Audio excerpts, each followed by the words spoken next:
Hey, everybody, welcome to the Horror Syndicate Horror Movie Madness. Sorry, this is jarring. I'm using my phone because my computer was acting like a jerk off.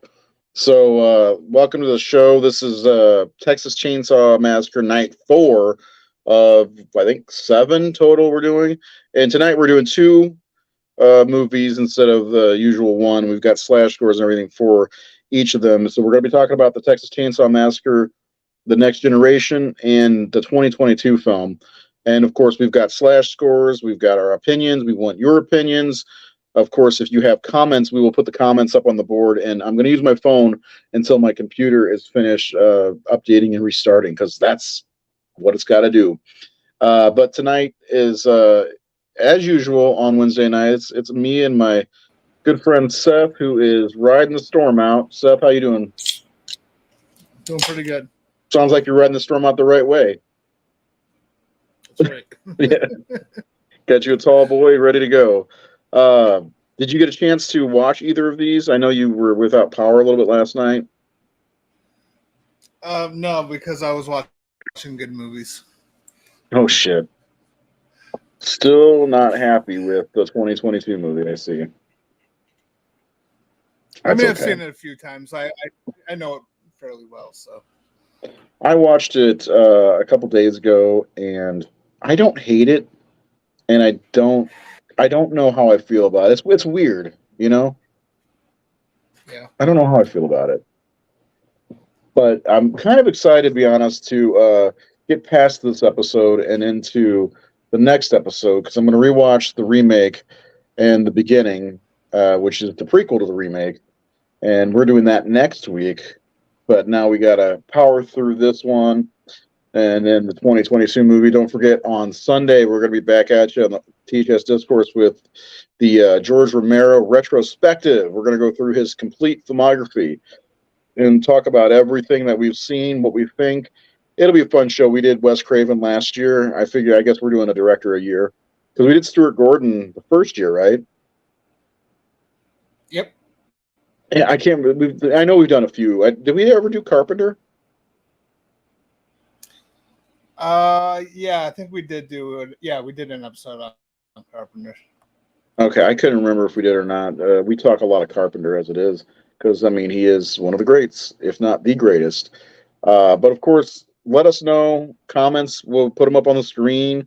We've got a few already from Sean Sheridan. Seth, if you can toss those on the screen and read them for me, because I can't barely see shit on my phone here. Yep. Can you read it? Next Generation is the worst horror movie I've ever seen, and I have seen some garbage. Worst acting. Okay. Well, there are many more worse.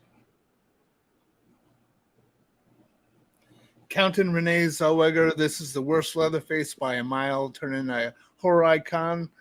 Is a crying little girl, more or less. The look of him makes me want to puke. It's disgusting. Okay. I agree. I don't like the Leatherface. No, I don't either. Yeah, this is probably... Yeah, it probably is the worst Leatherface that we have seen. The plot about the government protecting the family, pure garbage. The only positive is Matthew McConaughey. He knows he is in a crap and has fun with it. Outside that, this movie belongs in toilet. Yeah, but at the time, he didn't know he was... I mean, he was new to the game for the most part. Him and Renee Zellweger were nothing at the time, and this was, I think, even filmed before Dazed and Confused. Any more? Yeah. Let's have at it. Oh, then we'll get into our... here. Then we'll talk about how we feel about it. My computer. LOL. Thanks for that.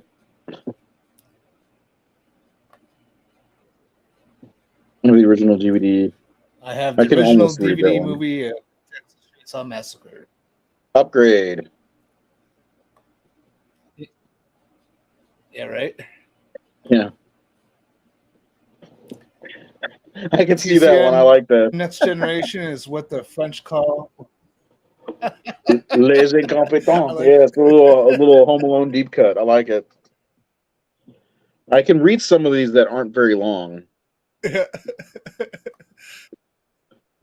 Remakes of the original movie isn't the same. Okay, so neither of these are remakes. First of all, um, 2022 is technically a sequel to the original film, unfortunately. But we'll get into that. We're going to start with, and we're not going to spend much time on the 1994/97 Next Generation movie because it isn't that good. But in the meantime, if you're here, why don't you do us a big old favor and give us a sloppy wet lickery kiss, or just a like would do. Give us a like if you are new to the YouTube. Hit the subscribe button. If you want to subscribe, go over to the YouTube and hit the subscribe button for us because we like that sort of stuff. Hit the like button; helps us out quite a bit. So let's just start with you, Seth, and we're gonna do this movie kind of fast, and then move on to our slash scores and get into that, and then we'll get into 2022. It probably won't be too long of an episode. We had to go late tonight, and we're on an off night generally. I do have one question if Sean is still out there. What time is it where you are? Because I believe you're in England or somewhere around and across the pond, and it's got to be like 2 in the morning, 3 in the morning, right? I'm just curious. Anyway, okay, so Seth, tell me everything about why it's okay. I was right, 3 in the morning. I was pretty close. So tell me anyway, what do you not like? What? No, let's start with what works for you in this movie. What works in Texas Chainsaw Massacre: Next Generation? What works for you?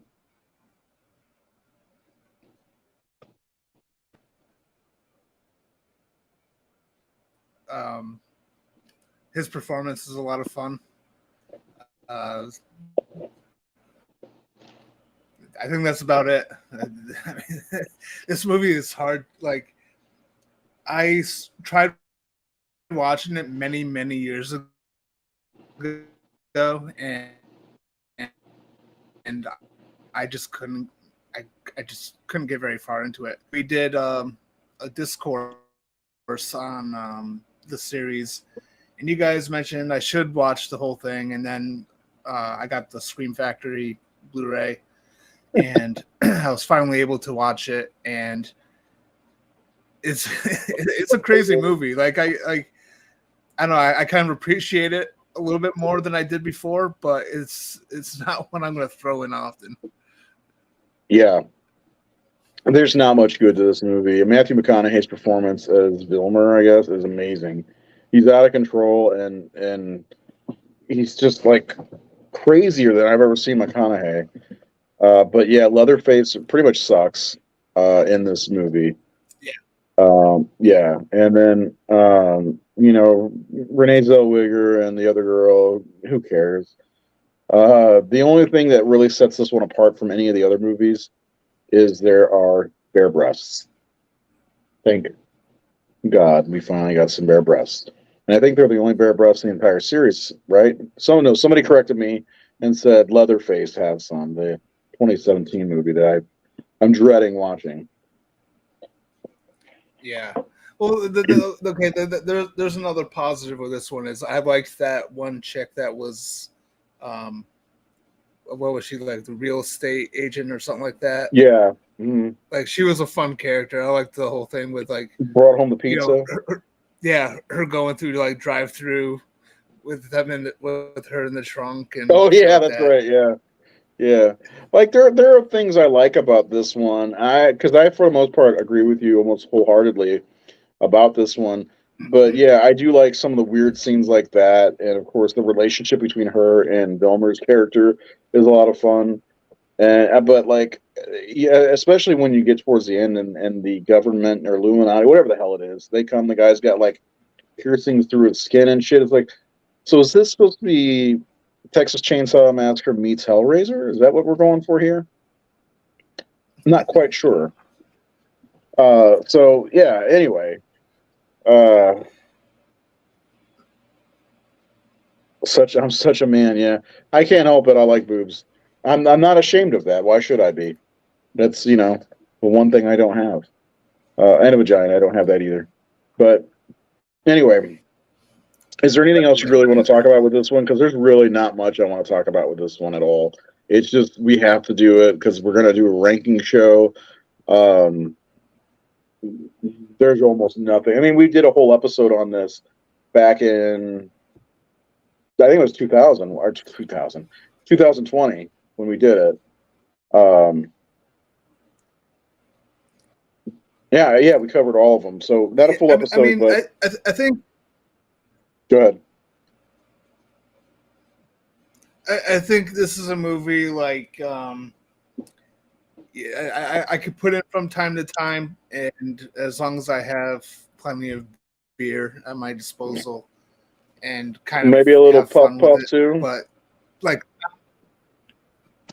definitely, but not too often with that. But it's got its fun moments. But I mean, the writing and the characters are terrible. Yeah, especially that one dickhead. The date or whatever. Talking about how he could get cancer if he doesn't get a blowjob or something like that. Oh, yeah. Yeah, I'm a guy, but I'm not. I'd never go that low. Yeah.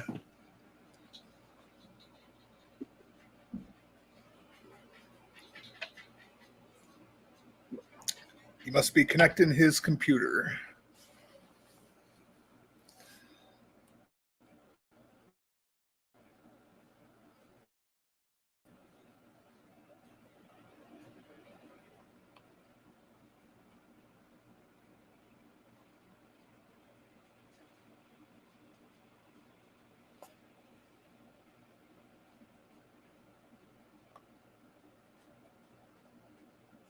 Movies like this will make you an alcoholic. Okay. Yes, actually, if someone comes to me and says that I have a problem, I'm just going to say it's all because of the Texas Chainsaw Massacre: The Next Generation. And that's a good point. Yeah. Yeah. Sorry about that. Am I back? Can you hear me? Yeah, I can hear you. Okay. Yeah, it took a second. I had to turn my phone off and stuff, but the computer seems to be working again. What does Sean say now? I do like great cars. He says he does like Texas Chainsaw 2022, Great Carnage Candy. I like the sisters, some bad characters like Dalton. Leatherface is good. Not a fan of the mask. No, yeah, we'll get into that one. Yeah. Yeah, we're definitely gonna be getting into that in a second. Well, there was one more question here, or one more thing. Here I'm already on my fourth glass of wine right now, and I haven't even seen this movie yet. Well, don't bother watching this. Well, now's a good time. Now's a good time to start it. You say one thing, and I say another. That's funny. Yeah. So anyway, you want to get into slash scores? Get rid of this one? Yeah. Okay. So if you're new to the channel, I have to do this every time. If you're new to the channel, to the show, we rate all of these movies in 10 categories on a scale of 1 to 10 per category. Add up the score, and it comes to a percentage, almost like a Rotten Tomatoes score, but better, because we are better than them. And it comes out to a percentage score. So on basically a scale from 1 to 100%, 100% obviously being the best, we see where these movies fall. And Seth gave this one a 36%. So that's pretty bad. Is this the lowest? Huh? So that's a generous 36%. That is a generous 36. Is this the lowest score you've given? I'd have to check the record books, but I think this might be the lowest you've given. It may be the lowest, or maybe around what I gave Silent Night, Deadly Night 2. That movie's pure perfection, though. And that movie's got like one good scene. Yeah. I don't know. The whole massacre scene, garbage day scene, that's just iconic. But Yeah. I don't even have to ask you about how you got to this score because let me be honest. I gave it a 38%, so it's not a very good movie, right? No, No. no. It's The writing's terrible. yep. Well, the acting's terrible. Everything's about it. I mean, the set Yeah. design's not great. I don't understand Yeah. what this thing is with his leg and remote controls. Yeah. There's so many weird things about this movie. It's just a weird movie. I will say I saw this on HBO about 15 minutes in, had no clue what it was, and I was enjoying it because of how dumb it was. And then Leatherface popped up. I was like, oh, this is a Texas Chainsaw Massacre movie. Weird. I didn't know this existed. This was like when I was 17 or 18. But yeah, Yeah. so I mean, 36. And there's that mask. I mean, that's terrible. He's wearing a nice evening gown. you know, Mm-hmm. Leatherface looks his worst in this one. And that gives us a combined score of 37% for Texas Chainsaw Part 4. Probably the absolute worst of the series. I'm not sure where Leatherface 2017 is, but I have a feeling I'm going to give it a better score than this. It will for me. I actually I like the 2017 film except for one scene What scene? when the psycho couple is fucking on the Oh, corpse. It was just yeah. Oh, I forgot about that. I think I put that one on my brain for good reason. uh, I yeah, we're getting into that now. We're getting into the laziest movie. It is. You know the actor that played Billy or Jimmy or whatever the fuck his name is will not say Garbage Day anymore. Oh really? Yeah. So I on the Scream Factory there's a behind the scenes, and Sean Clark goes or Horace Hollow Grounds. They go back to the infamous street where it all happens, and he's like, Sean says, I something like, I'm not going to ask you to say. He's like, no, I will not say that anymore. It's like, why? That's the one thing you're known for. What a jackass. Anyway, by the way, he's going to be on the show next week. No. So let's talk about 2022. I feel like there's more substance to this one, maybe a little bit, and maybe a little bit more to talk about. Because I know when we did a whole show on this when it premiered last, what was it, March, April, something like that. And for the most part, the whole crew liked it. I think you were the only one that did not like it, because I think Keith said it's one of his favorite Texas Chainsaws now, if I'm not mistaken. But what does he know? um, so Yeah, what he likes everything new. he does really. He's a millennial, or Gen Z or X, whatever it is. What do you think now, a year later?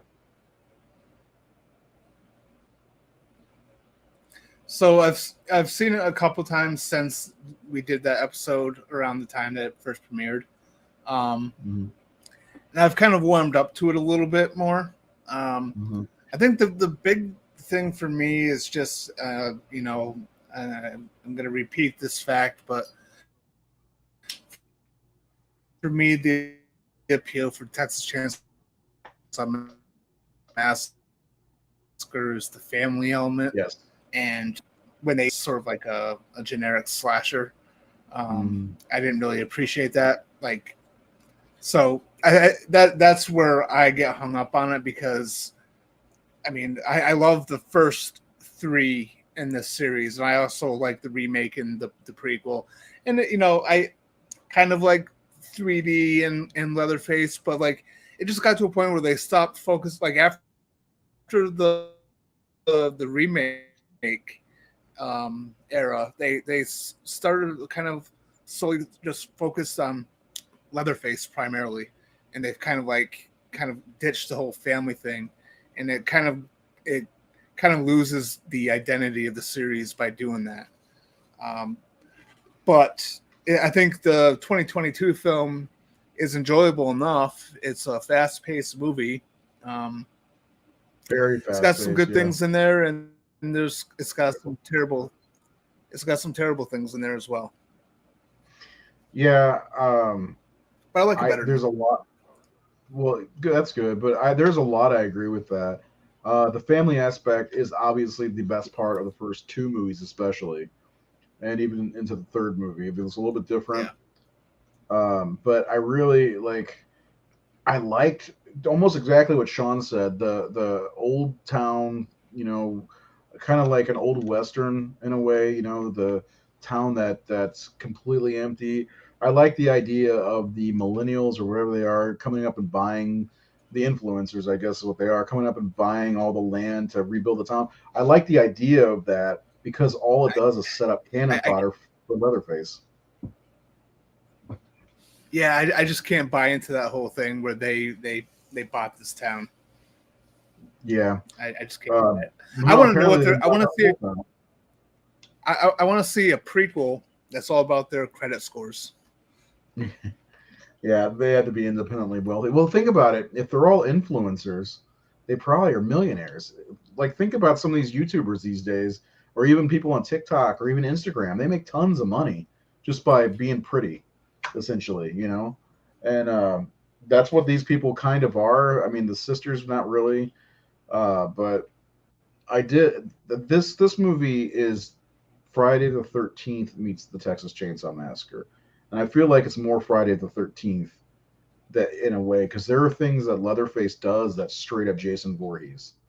You know, um, This probably could have been actually a really good Friday 13th I think so. sequel. People Maybe show up in with the town and yeah, Jason yeah, just wants to be left alone. And yeah. I mean, there's a couple changes. Like I don't think Jason would have a old lady caretaker, but there's this. I was watching it the other night, and there's that scene where the big tough guy who's got the loud truck and everything. There's that scene where he breaks through the window and there's a shard of glass just hanging there and he slowly pushes his head into that. That's totally Jason or Michael Myers right there. yeah, That's not Leatherface. Leatherface is not this kind of person. Not this kind of killer. Excuse me. yeah, And in this whole movie, it like the scene in the cornfield where he puts the mask on. That's such a Myers or Jason thing. And then showing up in front of the car window and smashing it and killing the guy with whatever it was, some kind of board or something. That's Jason. It's all that is. There's so much Jason in this movie. It's the director should make a Friday the 13th movie. I think, honestly. What do you think? I mean, well, I agree because I mean, yeah, as we talked about in the previous shows on these films, like Leatherface is not that character. He's not necessarily evil. It's nurture. Like yeah, he doesn't know right from wrong, and right. And like yeah, as soon as that old lady dies, yeah, he goes off the fucking hook. It's like, what happened here? Like, was she the only one keeping him in check? And how was she keeping him in check? yeah, But I do like there, like Sean said, Carnage Candy. The whole bus scene's a lot of fun. There's just some fun in this movie. I like when Leatherface gets the chainsaw to the chin and falls into that pit of whatever it is, blood, oil, whatever it is. Uh, so I mean, my biggest gripes with this movie is it doesn't feel like a Texas Chainsaw Massacre movie. It's more of a slasher from the early 2000s, right? You know. yeah. Oh yeah, that's another gripe. Sally was completely wasted. It's like they made her out to be this badass, and he just fucking lifts her up with a chainsaw and goes to town. It's like, and this was something I wanted to make sure to bring up. That scene where she's got him dead to rights, and she talks. Do you remember me? Do you remember my friends? Pull the fucking trigger. You know who that is. You know what he's capable of. Kill him. Don't fucking sit there and what is it called? Monologue him or whatever. You know. Don't be a supervillain. Just fucking kill him already. Yeah, that was just that was bad. Like trying to like it was like they were trying to write the David Oh Gordon Green version of Laurie Strode. yeah. I remember when we saw the trailer, and of course we all talked about it on our group chat. And you, I after I saw it, I knew exactly what you were gonna say, and we both thought the same thing. Are they trying to pull Laurie Strode 2018? And I think they did, but I think they did it better. And hear me out. Leatherface killed the fuck out of her, and that was better to me. I mean, I was disappointed that she was only in it for a little bit, but I like that he fucking killed the fuck out of her. Like he got her good. And then as you say, threw in the trash. Yeah. I mean, I wish they handled her better. I mean, her whole story arc. I mean, because I mean, really, unlike Laurie Strode, Sally went through the ringer, right? And she was fucking mad by the end of the first movie. She I would was argue that insane. she got it worse than Laurie Strode also. Yeah, that's what I'm saying. Yeah. And like, so I felt like they didn't write the character. They didn't do justice with her. Mhm. I agree with you. But this has a happy ending. The sisters think they defeat Leatherface, yet he is able to grab the annoying one. Well, they're both annoying, and beheads her as the car is automatically driving away. I love that scene I like because it too. That was a good way for it to end. that was a great way for it to end. Because I mean, you get this somewhat happy ending. I mean, all those people on the bus were massacred. I mean, this movie gave Leatherface a whole new kill count. Like his kill count probably tripled in this movie for the entire franchise.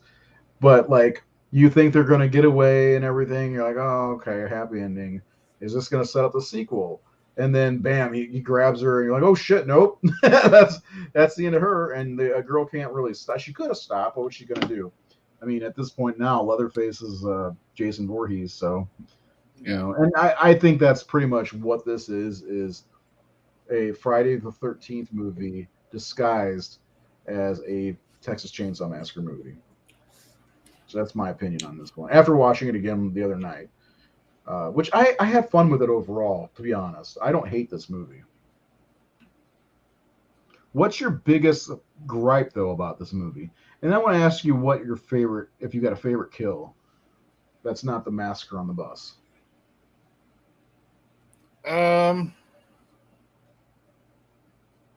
My biggest gripe is basically that it doesn't feel like Texas Chainsaw Massacre. Yeah.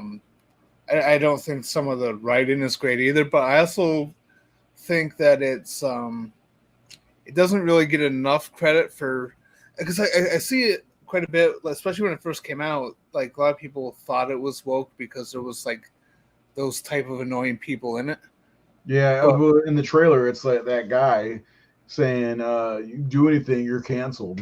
Like, yeah, and then like and like the characters are really annoying, and that's the point. It makes those people be really annoying, and like probably the most likable character in this movie was the more redneck type guy. Yeah, and I like it. Prejudged. I like his death scene.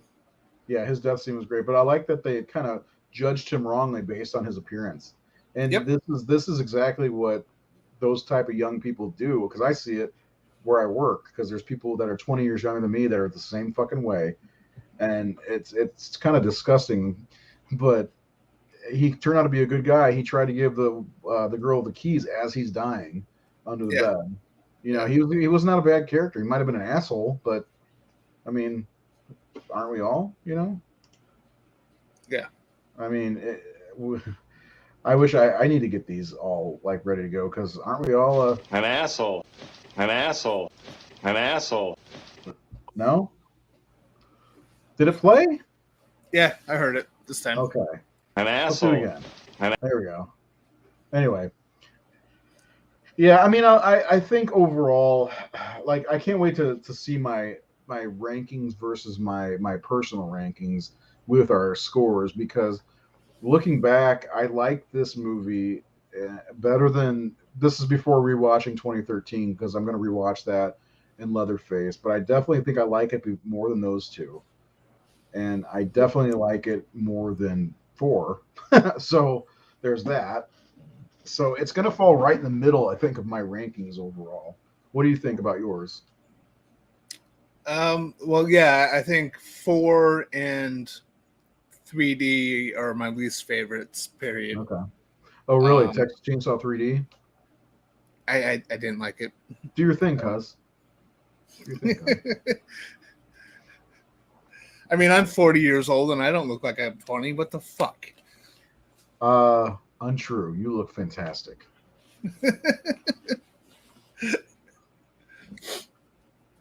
And you have amazing tits. Just saying. Yeah, I feel like this is probably going to be right in the middle because I think the first three are going to be my top three, and I feel like maybe the beginning will fall into the top three, then part three, and then probably this one, the remake. I don't know. I can't wait to find out what it is. Are you ready to unveil your slash score? Yeah. Well, here it is. So you give this one a 58. I was surprised it was this high, to be honest. Yeah. I gave it sort of like average down the middle type scores for writing and directing because Yeah. there's been worse in the series. Mm-hmm. I don't think the direction was necessarily bad. I don't think. I think like you said, there's concepts in this story that were actually pretty good. What did you give the highest score? I want to know that. Do you remember? I think kills and effects. I think I gave pretty high I gave scores. production design a 10. Production design was good too. I loved it. Yeah. I don't remember the actual score for the movie itself, but I don't think it was too awful. I think I was kind of middle of the ground on that one. Hey, just so you know, Ray is here, so you may want to tune out because you don't like me. An entertainment factor, yeah, it's I think it's highly entertaining. It's well paced, so it goes by fast. Again, it's only 83 minutes long. It's only an hour and 23 minutes. And it flies by too. There's not a boring part. I just hated how they wrote Sally's character, what they did with Sally's character. I think is kind of weird that like your main protagonist are sort of all almost unlikable. And the most likable character is like a kind of a side supporting character. But yeah, I mean the kills were pretty gnarly. I mean, there was something with the wrist in the when he first broke out or something like that. Remember he snapped that guy's wrist and jammed it into his face or something. That was cool. That whole scene is reminiscent of Halloween 4 in some ways, Yeah. Comedy in the bus. Yeah.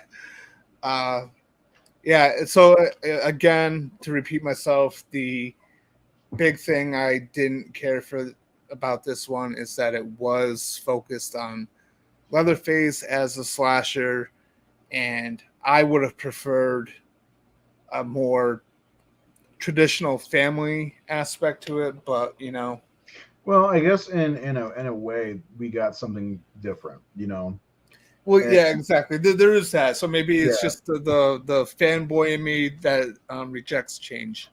Well, I mean, it's not just that. Whoa, we had been waiting for something from Texas Chainsaw Massacre for 5 years at that point.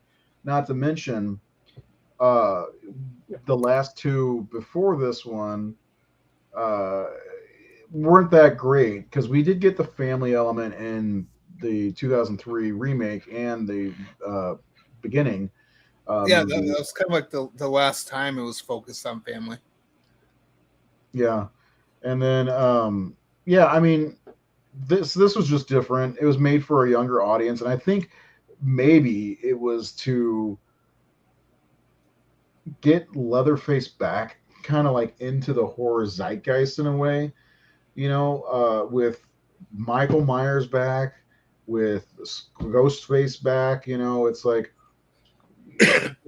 we're seeing this rebirth of all these horror icons from the 70s and 80s, and we're missing Freddy and Jason, but hey, we can make a Texas Chainsaw movie. Let's do it. And they did. And I thought they made a decent movie to at least get everybody talking about Texas Chainsaw Massacre, the franchise again. Hate the title, by the way. Hate the title. They just took the off the title. But let's see. And the very end, maybe even after the credits, Leatherface is walking through. Yeah, I know. Yeah. So that's right. There's a post-credit scene which I don't think I saw when I first saw this movie, and I saw it the other night. I'm like, oh shit, is that the Sawyer house? Yep. So what's the point of going back there fucking 50 years later? Like, like seriously, it looks like it's up and running. Is somebody else living there? Like I am curious to know if we're getting a sequel. Have they announced a sequel? Yeah, I thought I read somewhere where Netflix was going to do 2 more.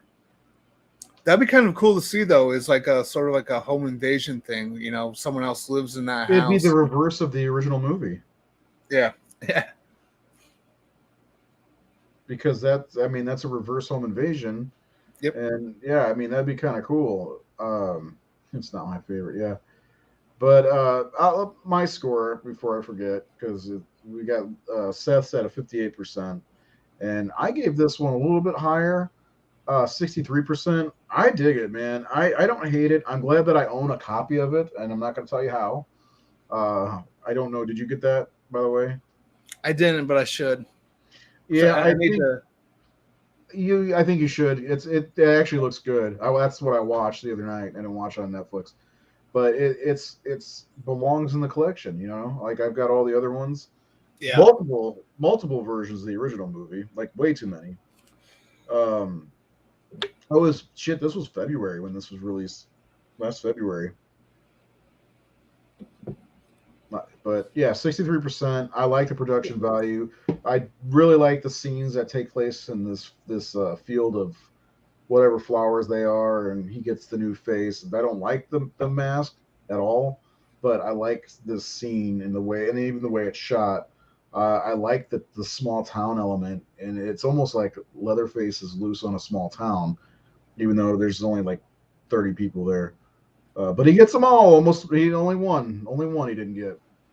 So 63% for me, and a total for the two of us of 61%. I think that's a pretty fair score, and I love that image, by the way.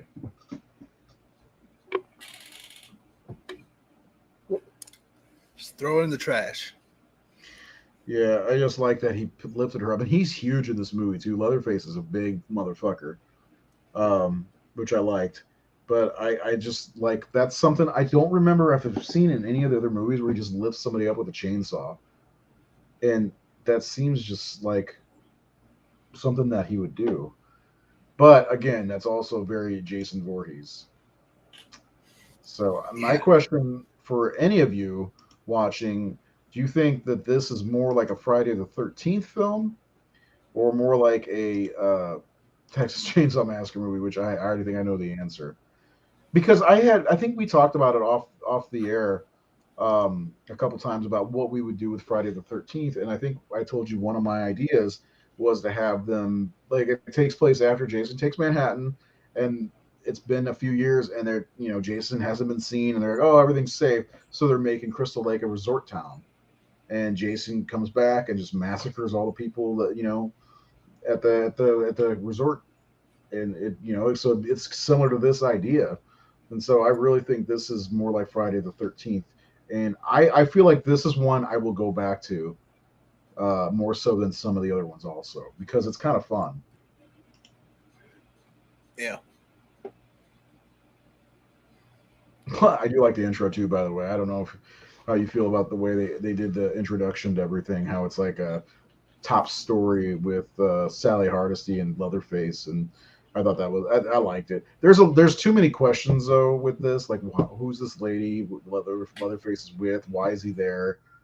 And like, has he been there for all 50 years? There's way too many questions, and he's also like in his 70s. So the problem with Texas Chainsaw Massacre, in my opinion, and some of these other slashers, I feel like they are a product of their time, and they probably should stay in that time. Like 70s, 80s for Leatherface and Texas Chainsaw movies. They can do that these days.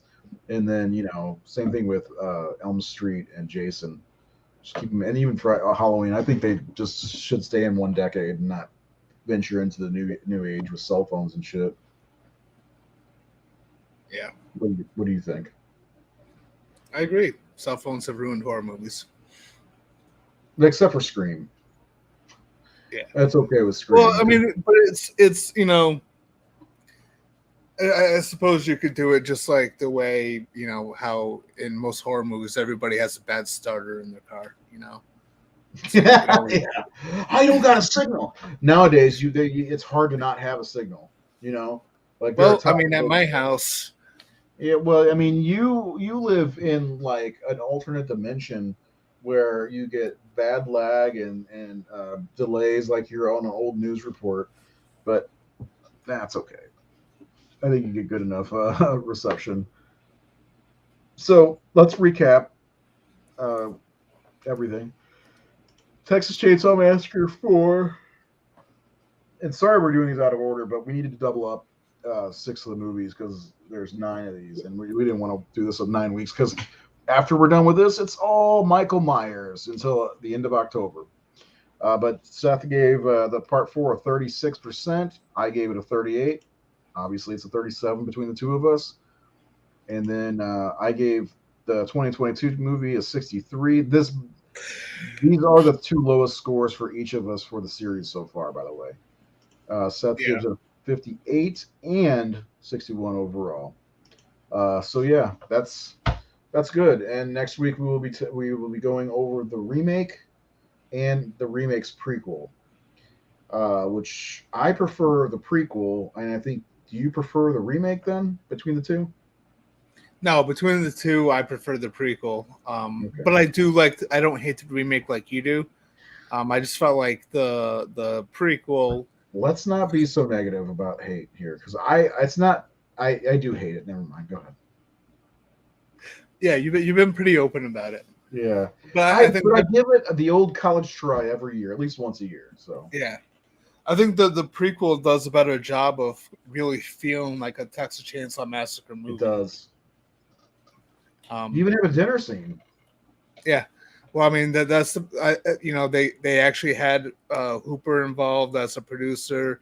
One of the writers on it is one of the writers of Part 3. So they kind of brought the classic series back to the feel of it, Yeah, it was. There were some more gruesome things about it. It wasn't shot as well as the 03 movie, but I think overall it's strong. Yep. And probably I like 3 a lot, but like I do feel like the beginning is going to end up being higher on my rating. Just because it's really good, and I love the look of Leatherface in that movie. I think it looks cool. Yeah. It's before he starts wearing skin. I guess he's got this to hide his deformity. The only thing I don't like, the one thing I don't like about that era of filmmaking is when they're shooting the 70s, it still looks like it's 2006. Yeah. The character. I don't know if it's a character thing or what. The main character, the guy that's not going to Nam or whatever, he did Superman's voice a few times, if I'm not mistaken. Oh, really? I think so. Let me look. Yeah. What's his name?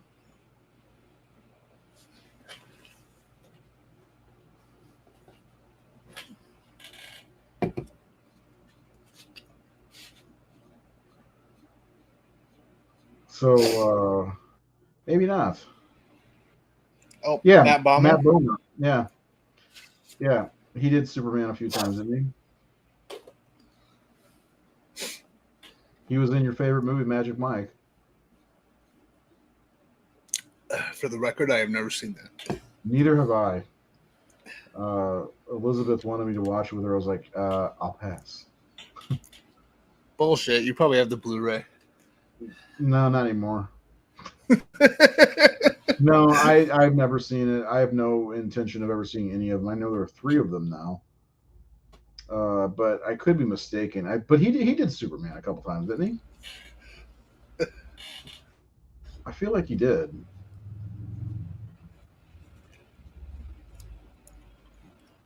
He looks like Superman. Yeah. No, he's been up. People want him to be Superman. That's what it is. Criminy. Anyway, that's enough of that. Nobody cares about us looking at our stuff on our phones and stuff. Or me anyway, doing that. I have met Gunnar and RA. They were both great guys. I'm Facebook friends with Dan Yeager. He's a super cool guy. Yeah, the one guy, Andrew Burkowski or whatever, who plays Leatherface in the remake. Apparently, him and Gunnar had like a thing against each other.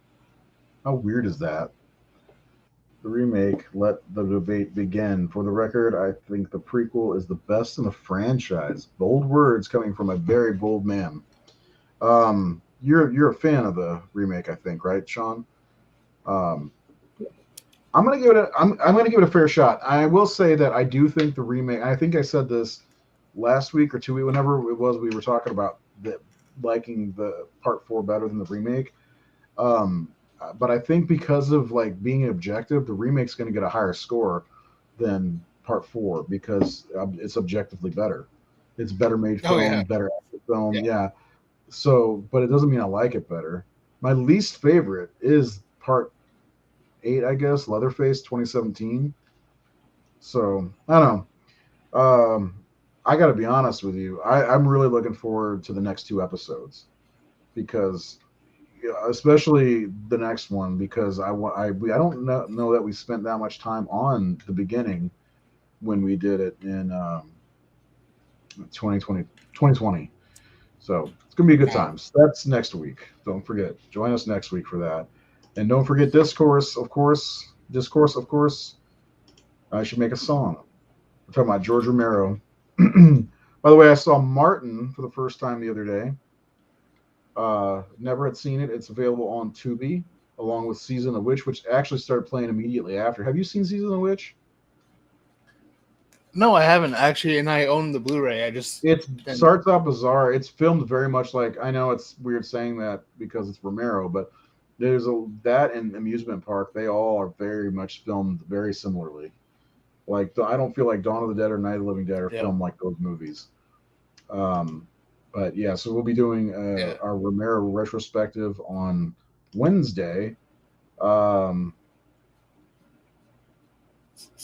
Okay. My basement sucks, by the way. Nobody wants to go in my basement.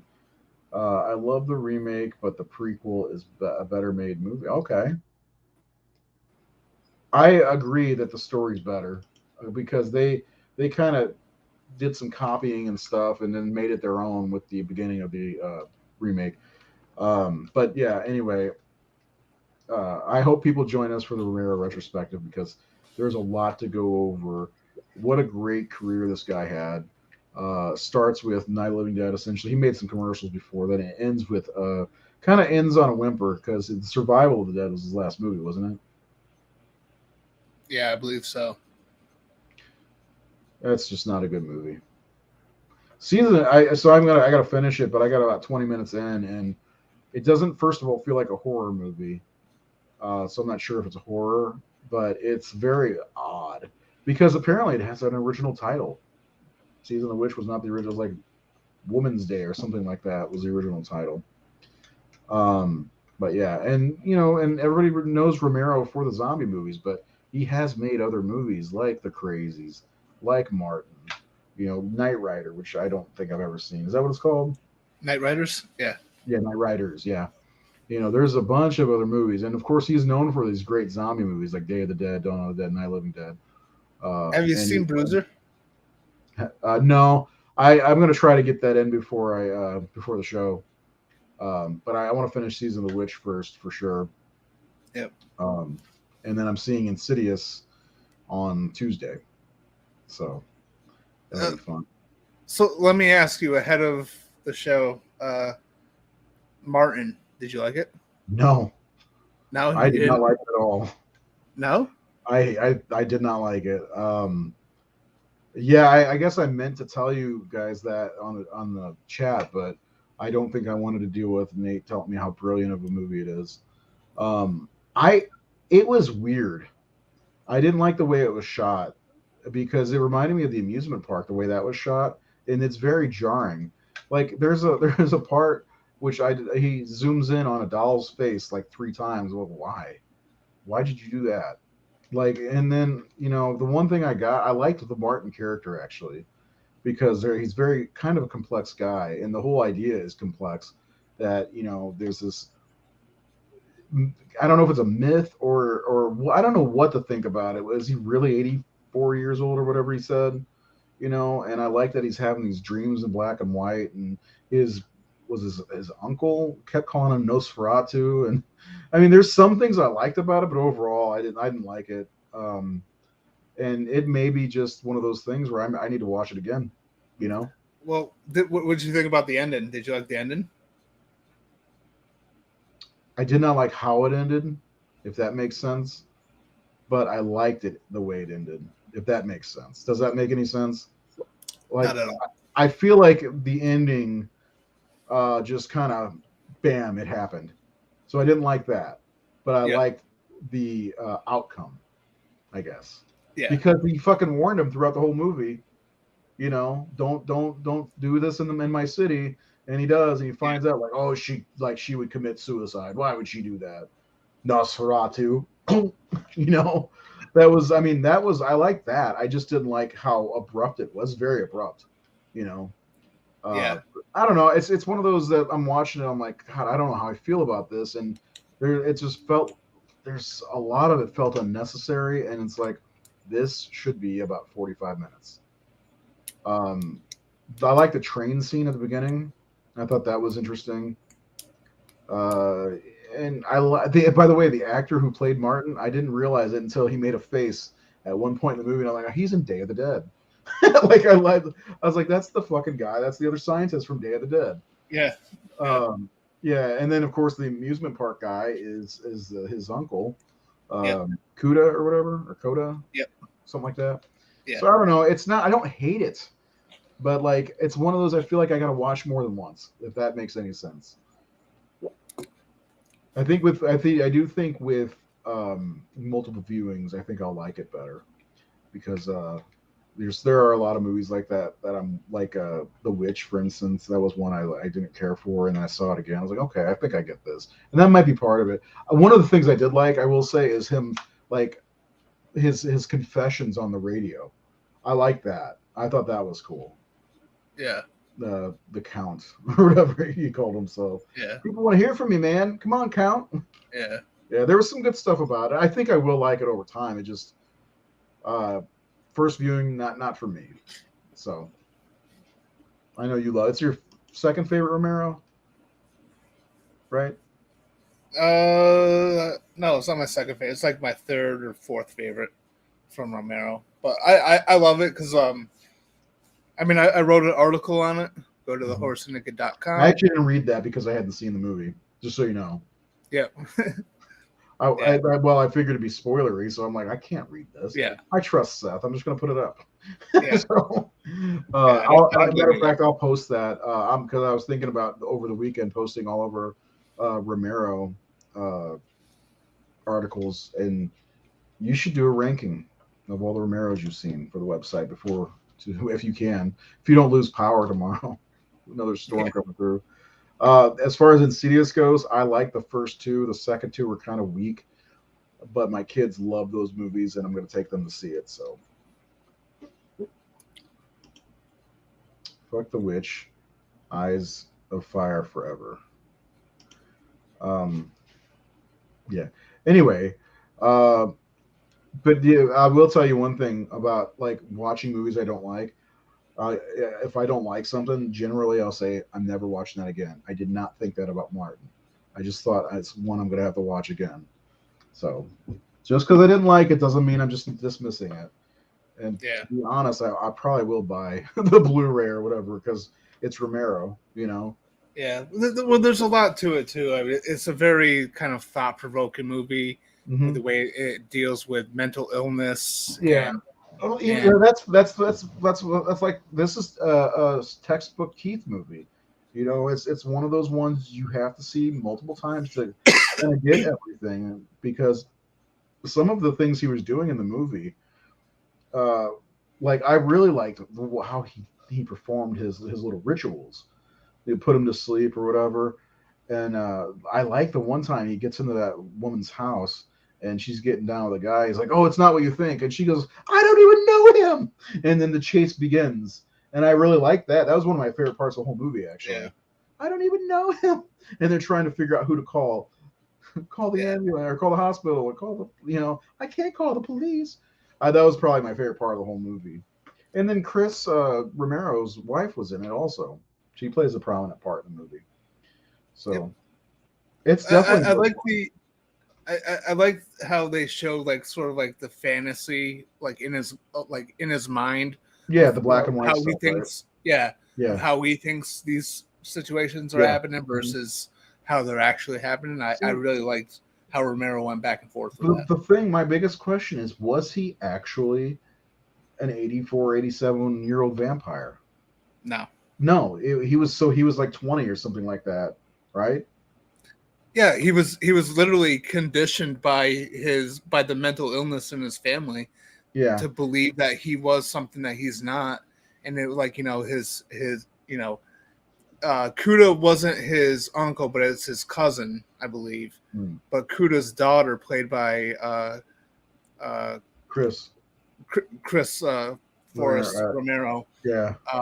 she's like the only like sane person in that family, trying to get Martin to understand and try to save his life. But it's really it's Martin and Kuda. They're both suffering from this illness and this and different sides of it too, which is really kind of almost like a Van Helsing. Exactly. There's Dracula a Van Helsing Dracula type. Yeah. I knew I'd feel like I like it better after talking to you, son of a bitch. You get me every time. I like this comment, by the way, by Sean. Always give most movies a second chance. Things change, like Scream 5. Was not a fan the first time I watched it. Twice since, love it. Yeah, and that's a very good point because I was like, I don't know how to feel about Scream 5. And since I've seen it 2 or 3 times since, I like it way better. Richie is one of my favorite characters in the franchise, I have to say now. So I really like his character. Vampire's Kiss, the Nick Cage movie. Is that what that is? I've never seen that. I need to see it. Seen it a long time ago, but I got it on DVD at Dollar Tree a couple years ago. I just haven't watched it. There's a couple movies from the 80s that I want to see. I think one's like called Innocent Blood, maybe, or something. I don't know. I got a lot of movies to watch. I have been like not buying horror movies this year because I've been wanting to watch stuff I've been buying over the last few years. Like today, I almost bought that Children of the Corn 2022 movie. Oy. By the way, there's my review is up on the horrorsyndicate.com for Children of the Corn 2023. I didn't hate it. I didn't hate it. Yeah. Really? I didn't hate it. No, it's like I can't wait to re-rank these movies because we know there are a lot of bad Children of the Corn movies. This one's bad, but it's not a remake. It's one of those situations where they just threw the title on there. And it's not good acting. There's not really anybody important in the movie. It's just entertaining, There's a really bad CGI corn monster, which was kind of fun. I was like, oh, we actually get to kind of see a monster this time. And the kid, Eden, the main bat killer kid, which if you're watching or looking at this without seeing it, you're thinking, oh, she's going to be Isaac. No, she's nothing like Isaac. She's like obsessed with the Red Queen from Alice in Wonderland, and she kind of becomes that figure leading the children. So it's not a remake. It's not even in Gatlin. But it's not terrible. Most people are going to say it's terrible, and I feel like you'd say it's terrible, but I'd give it a shot. It's definitely worth watching. 90 minutes, if that. I'm going to buy it because I got to. I have to. I got all the other ones. Well, here's the thing: is like when the reviews started coming out, and people were like, "Oh, the new Children of the Corn is terrible." I'm like, "Oh no, a Children of the Corn movie is bad." Right. I'm shocked. It's Children of the Corn is par for the course. No, this isn't par for the course because I think this might be the best one since the fourth movie, in my opinion. Which I know isn't saying a lot, but there are 10, I think now, maybe 11. So it's better than 6 movies previous. The fourth one is a damn good movie. It is. It's this, if not the second best, it could be. It's the third best. It's right up there because I do think 3's better than we remember it because I watched them all in 2019 and I was like, damn, this isn't half bad. But yeah, everything after 4, because 5 is the worst one in my opinion. Runaway and Genesis are really bad. They kind of really divert from the story. I hated what was it, Revelations? Yeah, Revelations is really bad. I didn't like Isaac's Return either. No, Isaac's Return was a huge missed opportunity in my opinion. Yeah.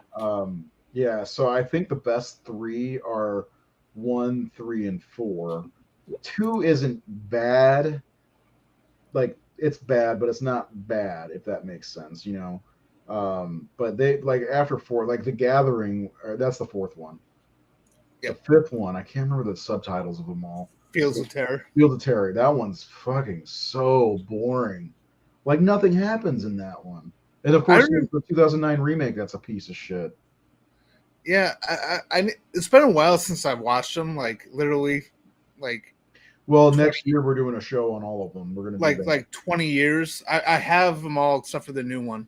But I remember not hating Fields of Terror. I actually like nothing happens. That's the problem with that one. Like nothing happens in that movie. You know, it's actually got a decent cast for that time, but I swear almost nothing happens.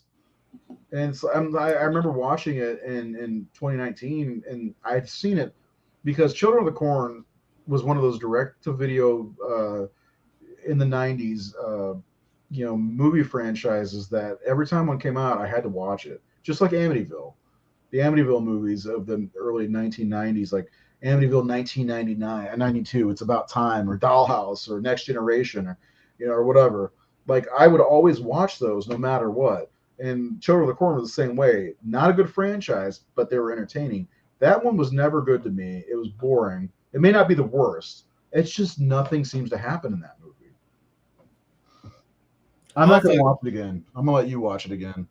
I'll have to give it a shot because I got recently. I got this collection, and then like I got a 6-pack or something like that. So, yeah, it's a 6-pack. It has the first 6 on it, and then I got Genesis and Runaway separately. Yeah, I've got all of them but 2 and 3, I think, separately, which I'd like to have them all separately. 2's like damn near impossible to get separately. Yeah, I know. That's why I had to get this because I was gonna get them all individually, but I couldn't get that one, so I was like, "Fuck it, I'll just get this." I'm have tempted to say, "Hey, Keith, my friend, can you make me a case for Children of the Corn 2 and 3, please?" Or one of those, art things that he does. But yeah, we'll do Children of the Corn. That's going to be definitely on the docket for next year. I will say, in my personal opinion, the worst one is that piece of shit 09 remake. Fuck that movie. I can't even get 20 minutes into that. You're going to have to get all the way through it when we do this ranking. I will. You got to. You got to. I know it's bad. It's you know what? Let me pull up my ranking because I don't remember where I put it. I think I had it decently high on the list because I didn't hate it like you do. But like listening to you and your actual opinions, because your opinions matter to me. I can see why I probably should give it another watch. And remember, when I watched these movies, I watched them all within a 3-day span, all of them. So it was kind of tough to differentiate. I'm looking at my review now for Children of the Corn 2022. I gave it a 46%. The Rotten Tomatoes is 13%. Because when I watch a new movie nowadays, I go ahead and give it the slash score, so I have it on record. You know. All right, let's see. Present. Share screen. You don't mind if I do this, do you? No.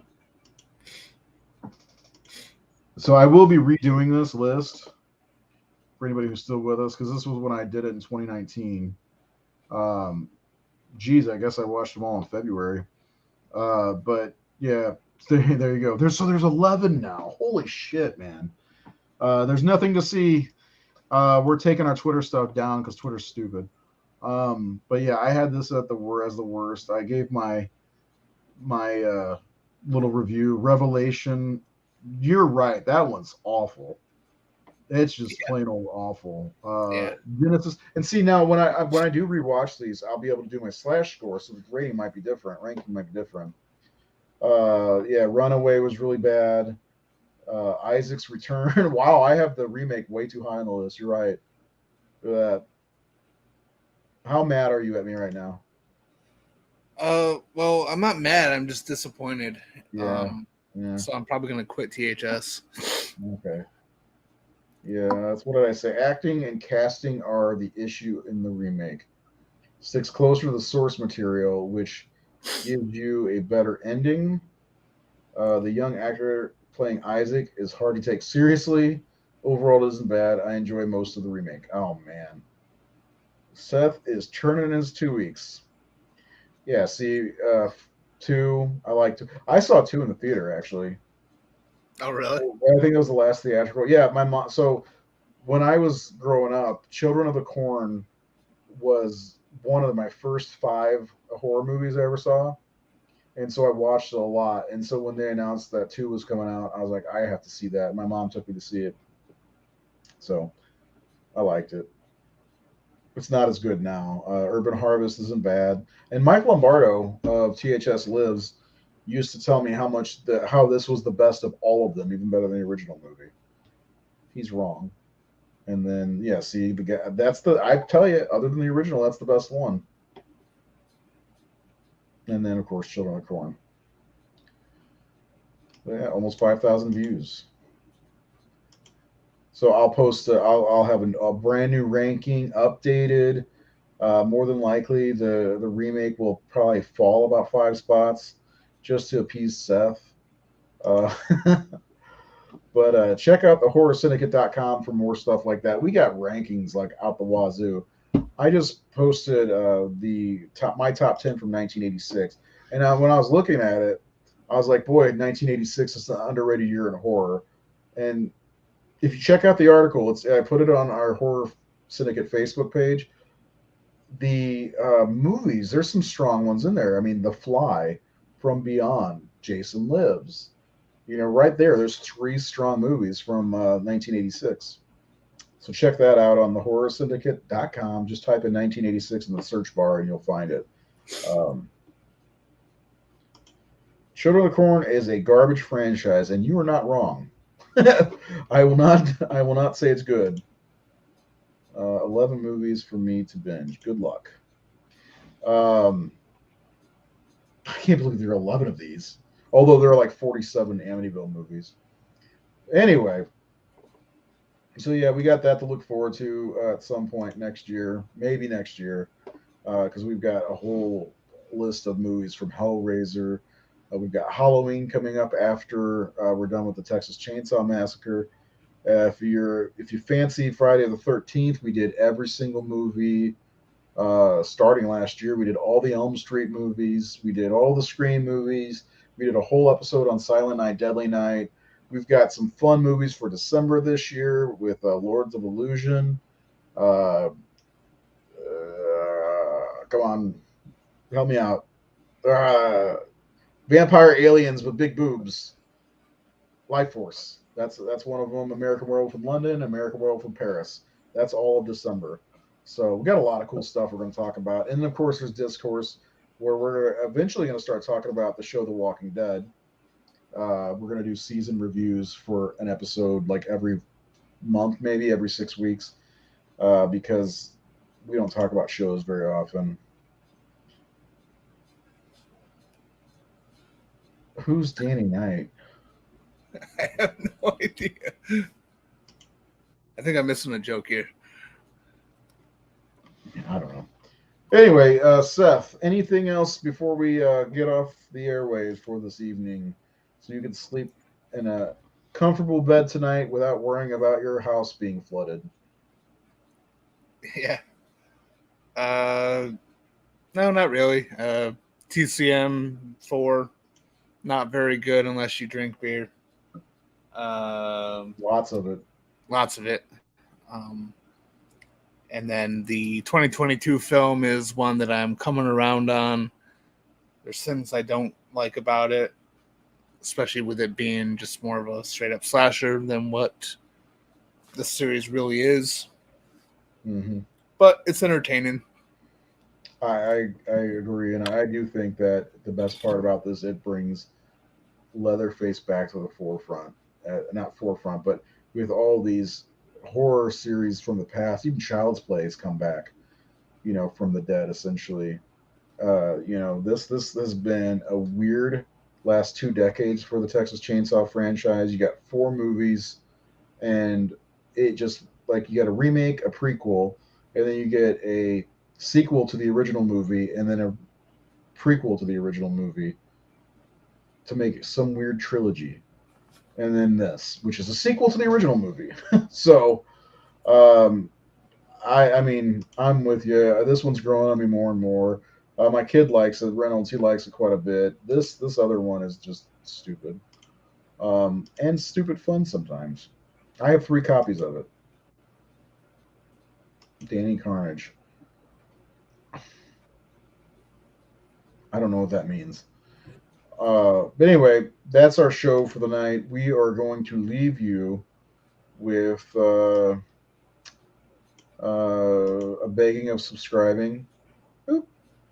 Hit the like button, all that good stuff. My low energy right now. I get tired. And that's it. We'll see you next time.